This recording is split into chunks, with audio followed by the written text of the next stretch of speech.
Salut, dans cette vidéo, on va parler de code promo. Je vais commencer avec un code promo unique. Donc, ce serait un code promo que vous auriez peut-être sur un dépliant, que vous auriez peut-être lors d'un événement, que vous voulez que les gens qui ont ce code-là aient un rabais. Donc, pour faire ça, je vais aller dans le e-commerce ici, puis je vais aller sur l'onglet code promo. Donc, j'appuie ici, puis là, je vais aller créer mes codes promo. J'en ai pas de fait ici, donc je vais appuyer sur le plus, puis je vais cliquer sur code promo ici. Donc, comment ça fonctionne? C'est, je vais dire, c'est quoi le nom? Fait que ce serait le nom à l'interne. Je vais dire test ABC. Ça va me créer un code ici que vous allez pouvoir modifier au besoin. Et donc ça, c'est vraiment le code qui va être utilisé lorsque la personne va avoir son rabais. Est-ce que c'est un montant ou est-ce que c'est un pourcentage? Donc, vous allez pouvoir choisir ce code-là nous donne un 10$ de rabais. Nombre maximal d'utilisation. Donc, est-ce qu'on veut que le client puisse utiliser plus d'une fois, un client unique? Donc, si je mets 1, ça veut dire qu'une fois qu'ils l'ont utilisé, ils ne vont pas pouvoir revenir s'inscrire ce même client-là pour avoir ce rabais-là. Sinon, on peut le laisser ouvert pour qu'il n'y en ait pas ou mettre 2, 3, peu importe. Et l'expiration. Donc, vous faites une promotion, mais peut-être qu'elle expire. Donc, admettons qu'elle expirait le 31 octobre. Je mets l'expiration. Donc, la personne qui va tenter de le faire à cette date-là ne va pas pouvoir l'utiliser.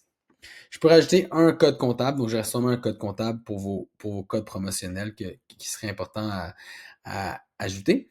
Puis après ça, je peux rajouter des limitations. Donc, est-ce que le client peut seulement l'utiliser sur le premier item illimité éligible sur la facture? Donc, vraiment, ça va être seulement un article qui va être limité. Est-ce que je peux outrepasser un peu le nombre maximal d'utilisation ici? Mais là, dans ce cas-ci, je parlerai un peu plus de ces limitations-là qui font plus de sens avec d'autres types de codes promo. Mais dans ce cas-ci, on a vraiment un code promo simple où c'est on a un code, on veut que la personne puisse le mettre pour avoir son rabais. Par contre, le code promo peut-être s'applique pas à tout. Donc, c'est vraiment important de venir, OK, est-ce que ça s'applique à tous les cours? Donc, j'ai plusieurs cours dans mon compte. Est-ce que ça s'applique à tous ces cours-là? Si oui, ça veut dire que quand elle va s'inscrire à un cours, peu importe le cours que vous avez mis dans Activity Messenger, la personne va pouvoir utiliser le rabais. Mais ça peut être sur certains forfaits, dont une location de salle, ça peut être sur des articles si vous vendez des articles ou des abonnements. Donc, vous allez vraiment pouvoir choisir ce code promo-là, il s'applique à quoi dans la plateforme. Sinon, on a aussi l'option de dire, ben, on s'en fout un peu, on veut que ça soit appliqué à la facture générale. Donc, on va pouvoir dire, hey, ça va s'appliquer, le 10$ s'applique, peu importe ce qu'il achète, peu importe c'est où, ça va être pas sur des items, mais vraiment sur la facture à la fin, la facture générale. Et ensuite, tout ce que j'ai à faire, c'est de le créer.